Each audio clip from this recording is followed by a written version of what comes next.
आणि यानंतर बातम्या आहेत नगरपालिका निवडणुकांसंदर्भातल्या। पुढच्या टप्प्यातल्या नगरपालिकांचे निकाल लागलेले आहेत। विदर्भातल्या नगरपालिकांचा यामध्ये समावेश होता आणि भाजपचंच वर्चस्व या निकालांवरती सुद्धा पाहायला मिळालं। नागपूरमधल्या आणि गोंदियामधल्या अशा 11 नगरपालिकांचा यामध्ये समावेश होता।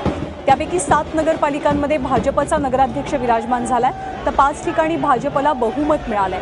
गडकरींचं आजोळ असलेल्या कळमेश्वर नगरपरिषदेत भाजपला पराभवाचा सामना करावा लागलाय। कळमेश्वरमध्ये काँग्रेस राष्ट्रवादीच्या आघाडीची सत्ता आलेली असून तिकडे काटोलमध्ये घवघवीत यश मिळवत पहिल्यांदाच निवडणूक लढवत असलेल्या विदर्भ माझानं सगळ्यांनाच आश्चर्याचा धक्का दिलाय। काटोलच्या 23 पैकी 18 जागा विदर्भ माझानं जिंकल्यात। काँग्रेसला भाजपकडनं मोहोपा आणि कामठीची सत्ता बळकवण्यात यश आलंय। राष्ट्रवादीनं नरखेडमध्ये निसटता विजय मिळवलाय।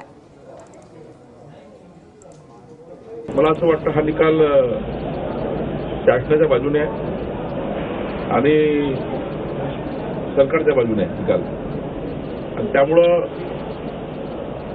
नागपूर जिल्ह्याच्या डेव्हलपमेंटकडे माननीय मुख्यमंत्री महोदय, माननीय नितीनजी यांच्या नेतृत्वामध्ये हा जिल्हा पुढे नेण्याकरता जनतेने मतदान केलं आहे।